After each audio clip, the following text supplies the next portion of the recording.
عالسكري مزوالورة عالسكري دقفوشي زياز قرفوشي دقفوشي زياز قرفوشي وكي غابة دويد السبري دي سور يتساوي وكي غابة دويد السبري دي سور يتساوي ويسين الشاف وبارتي ويسين الشاف وبارتي جلسيس تزقات هذوكلي جلسيس تزقات هذوكلي وكي غابة دويد السبري دي سور يتساوي وكي غابة دويد السبري دي سور يتساوي ويستلاثا باخوني ويستلاثا باخوني أفيل سيسياز قا ربي أفيل سيسياز قا ربي وكي غابة دويد السبري دي سور يتساوي وكي غابة دويد السبري دي سور يتساوي ملوش ربعة لا بحري ملوش ربعة لا بحري دقمين سياز قو سبسي دقمين سياز قو سبسي عقلينا دقيد السبري دي سياز رقي الليل عقلينا دقيد السبري دي سياز رقي الليل يرني خدام شناوي يرني خدام شناوي دقولي استزقى ثيري دقولي استزقى ثيري عقلينا دغير السبري دي ناستين الليل عقلينا دغير السبري دي ناستين الليل عقلينا دغير السبري دي ناستين الليل عقلينا دغير السبري دي ناستين الليل عقلينا دغير السبري دي ناستين الليل عقلينا دغير السبري دي ناستين الليل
أيها المؤمنون، في الأسبوع الماضي حدث في بعض الولايات مسيرات ومظاهرات تطالب بترسيم وتعميم استعمال اللغة الأمازيغية. الدعوة إلى الأمازيغية أيها الإخوة هي دعوة استعمارية، ما هيش قضية لغة أمازيغية بمقدار ما هي وسيلة لتحطيم وتدمير اللغة العربية. واحنا اللغة العربية يا إخواني ندافعوا عليها ضد النزعة الأمازيغية. كاين يد أجنبية وخفية لها أهداف استراتيجية. هدف الاستراتيجي هو القضاء على اللغة العربية ثم القضاء على الوحدة الإسلامية.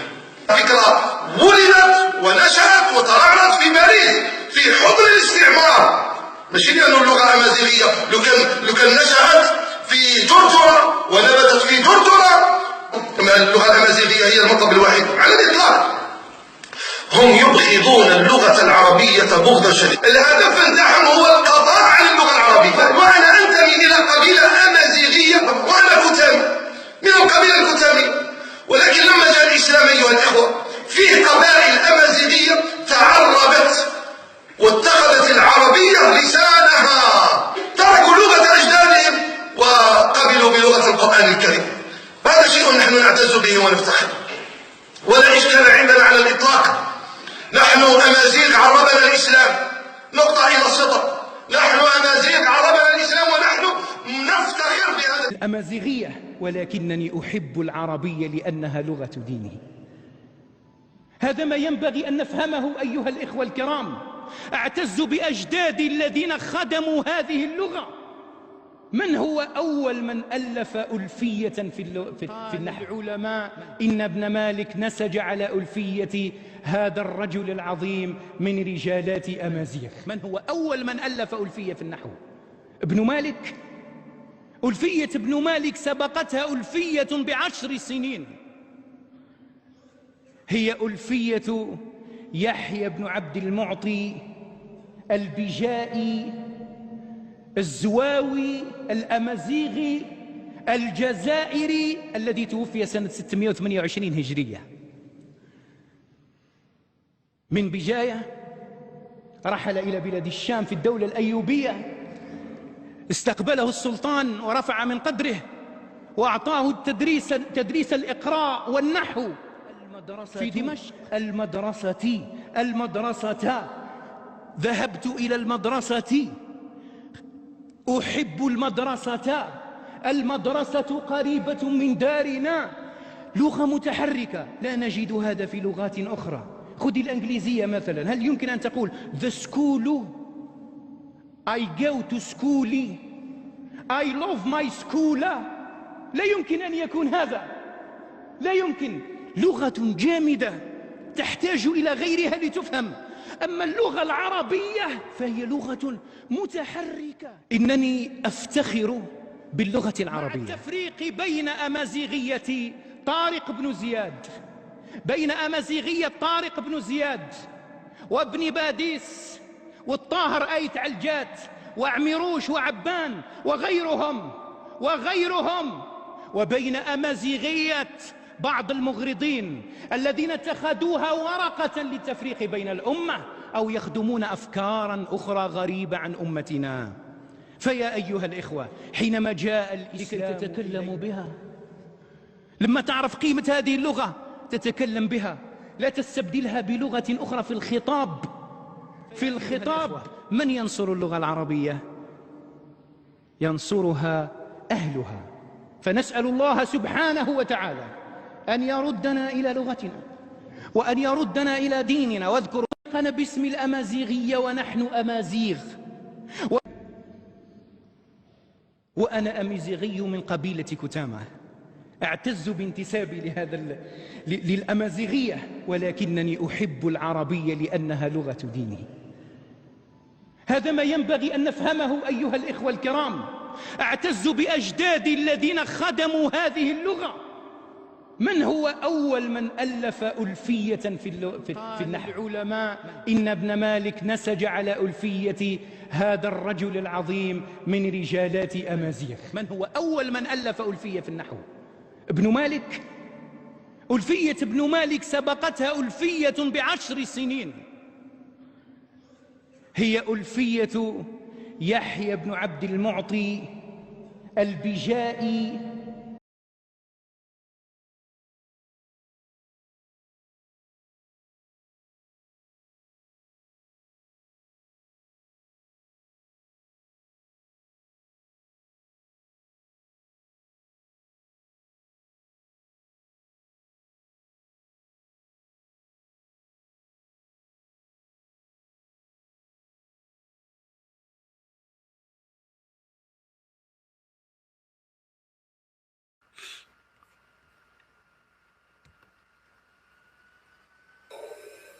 عندي نداء: شد البريقات تاع خير الدين، تاع ولاية مسغن. ما ديرونجيش با فيه لاتونسيون، با مري فيه لاتونسيون اليوم دو فوا وانت طلعه وتهوده. با راني في تيزي والزود حوس عليا.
الامر للحرب ولا للقتال اقسم بالله قاتلكم.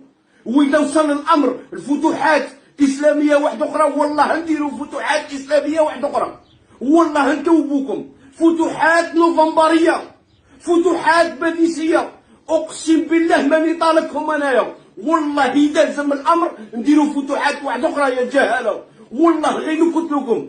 باقي جهلونا مرخص ذليل جياح كاع كيما درتو جياح صوالح عليكم ديروا فيهم. والله ما نسكتيكم، بالك بغيت حاسبين روحكم وصلتوا ولا بغيت تخوفونا ولا والله ما انا طايقينكم. لا راكم تاكلين على الدعم تاعكم فرنسا واليهود وكاع.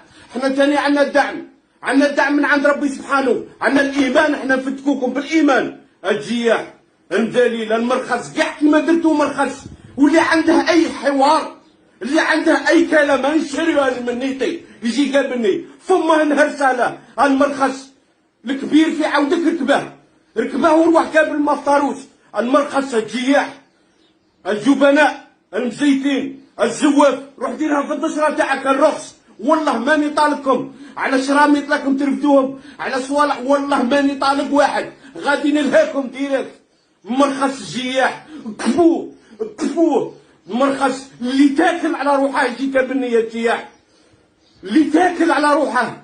المرخص نوريكم انا كان نهضر في فيسبوك ولا برا. الجياح هكا نهضر معاك اهون لك من اللي نقلبك هكا قدامي. المرخص والله غير نقتل انايا، انا نقتل ما نزعقش.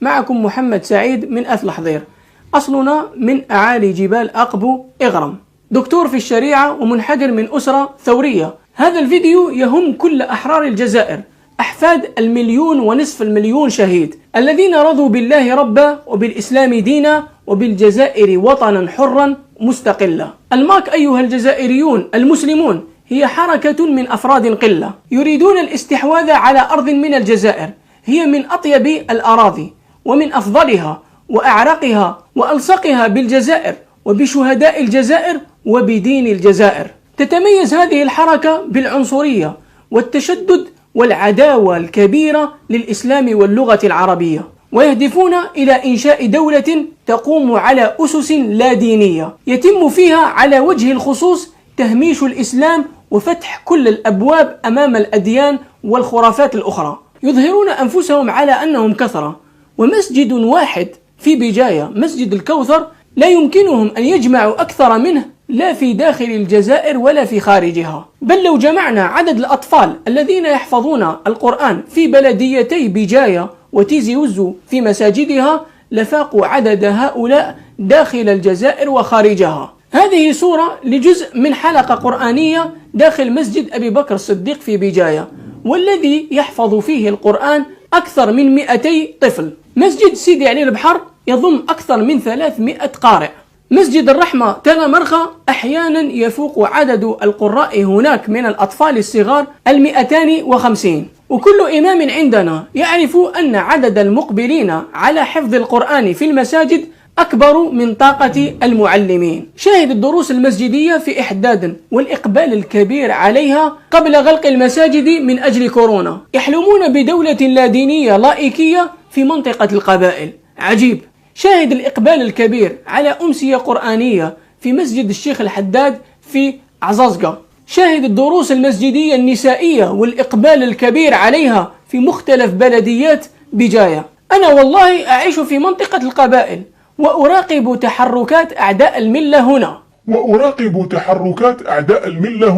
دعوني أوصل لكم الفكرة جيدا. معنى سرقة منطقة القبائل لإقامة دولة خيالية لها ولاء لفرنسا والكيان الصهيوني، يعني ذلك أخونا العنابي أو سكيكدي أو الوهراني أو العاصمي، والذي له كامل الحق في أن يتنقل في أي مكان من منطقة القبائل شاء، يصير مع هذه الدولة الخيالية ليس له حق المرور في منطقة القبائل ولا التنزه فيها. إذا أصر ودخل الحدود ولم يعترف بهذه الدولة الخيالية، ماذا سيفعل له؟ سيرمى بالرصاص هو وأهله الذين جاءوا لقضاء العطلة، وسيسميهم الإعلام تيروريست أرابو إسلاميست اعتدوا على الحدود القبائلية المعترف بها عالميا، أي من قبل فرنسا والكيان الصهيوني. فمجرد تركيب جملة من قبائلية وعربية يكفرونك فيخرجونك من حيز القبائل. ومن خلال هذا الفيديو أنا أدعو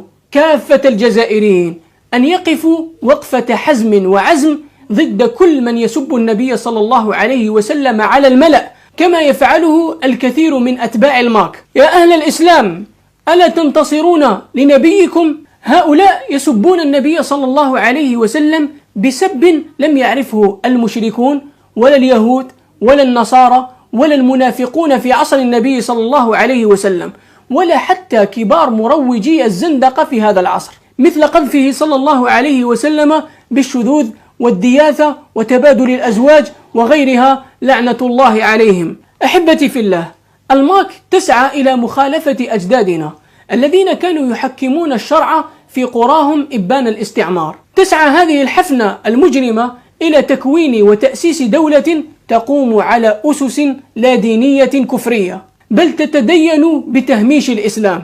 وكما تعلمون أيها المسلمون، فإن الله عز وجل قد أوجب علينا تحكيم شرعه في كل شأن من شؤون حياتنا، وأن ذلك واجب لا شك فيه، وأن من أنكر ذلك أو رأى أن الإسلام غير صالح في هذا العصر فإنه كافر غير مسلم. والمطلع على نشاطات الماك وأيديولوجيتهم، أقسم بالله لو ترك المجال لهذه الحركة في منطقة القبائل لهدموا المساجد، وأقسم بالله لو ترك لهم المجال لحولوا بعضها أو نصفها إلى كنائس حتى يكون هناك تساوي بين الأديان. وأقسم بالله سيأكلون أموال الأوقاف التي تركها المسلمون على مر السنين. وأقسم بالله سينزع تدريس الدين من التلاميذ، وسيربون على الكفر وتعاليمه منذ الصغر، وأنهم قردة متطورة بدون رب، لا حلال ولا حرام. وأقسم بالله سيضيقون على أخواتكم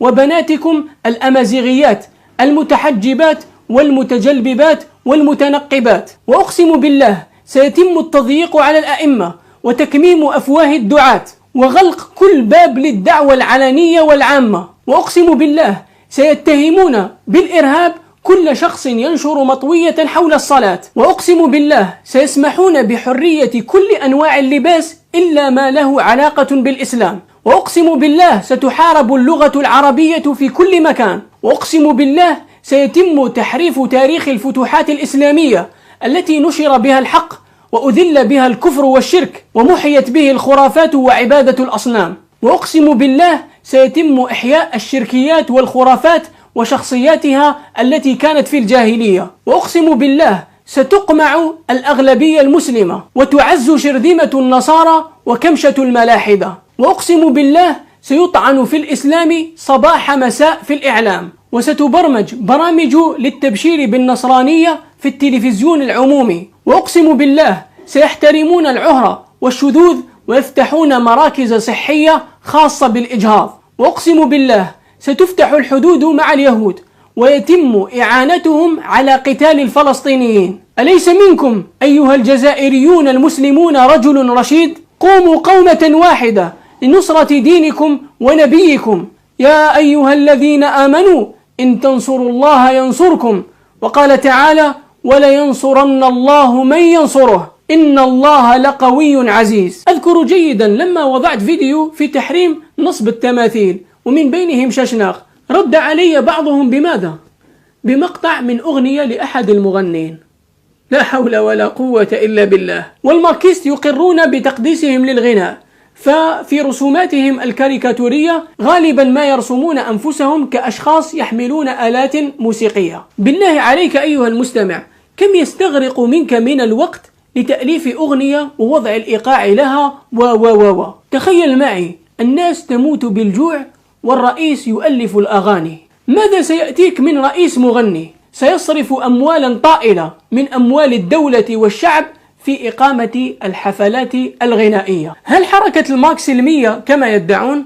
يقصدون بالسلمية أنهم لا يستعملون الدبابات والرشاشات ولا يطلقون الرصاص الحي على مخالفيهم الجزائريين من القبائل والعرب، لكن لا يرون بأسا من سب أعظم المقدسات في الإسلام، الله تبارك وتعالى والإسلام والنبي صلى الله عليه وسلم، التي هي أعظم عندنا من سب والدينا وسب الناس أجمعين. لا يرون أي بأس من سبك بأقذع الألفاظ وسب أمك وأختك وكل أقاربك، ولا يرون أي بأس من قذفك بالباطل والكذب والبهتان. أخلاقهم واضحة كوضوح الشمس في صفحاتهم. هل يصدق على جماعة المارك وصف الإرهابية؟ نقول نعم.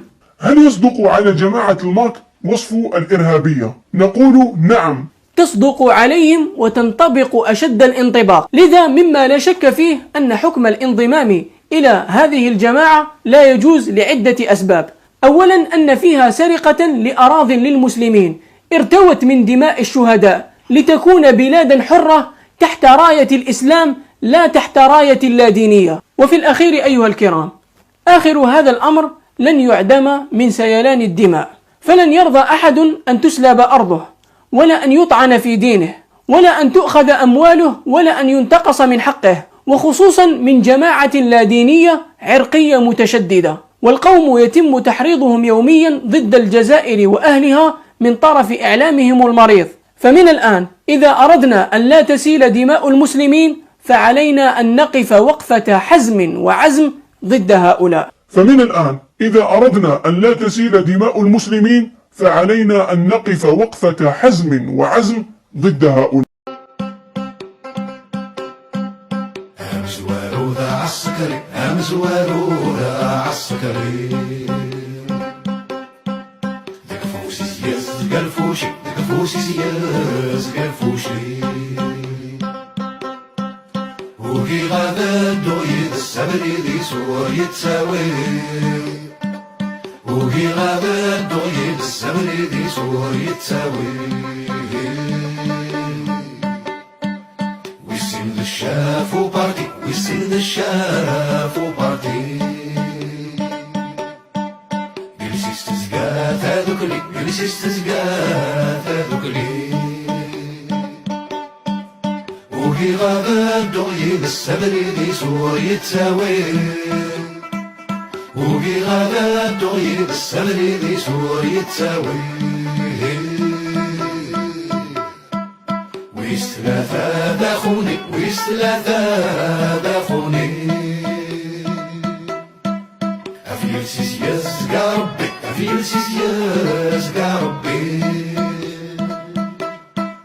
وكي غابا دويد السبري دي سور يتساوي وكي غابا دويد السبري دي سور يتساوي مدوش ربعة لا بحري مدوش ربعة لا بحري دقمين سياز قو سبسي دقمين سياز قو سبسي عقلينا دقيد السبري دي سياد رقي الليل خلينا تغيير الصبر نسيان رقي الليل قالنا يخدام شناوي قالنا يخدام شناوي نقول استاذ قاثيري نقول استاذ قاثيري خلينا تغيير الصبر دينا ستينا الليل خلينا تغيير الصبر دينا ستينا الليل خلينا تغيير الصبر دينا ستينا الليل خلينا تغيير الصبر دينا ستينا الليل خلينا تغيير الصبر دينا ستينا الليل خلينا تغيير الصبر دينا ستينا الليل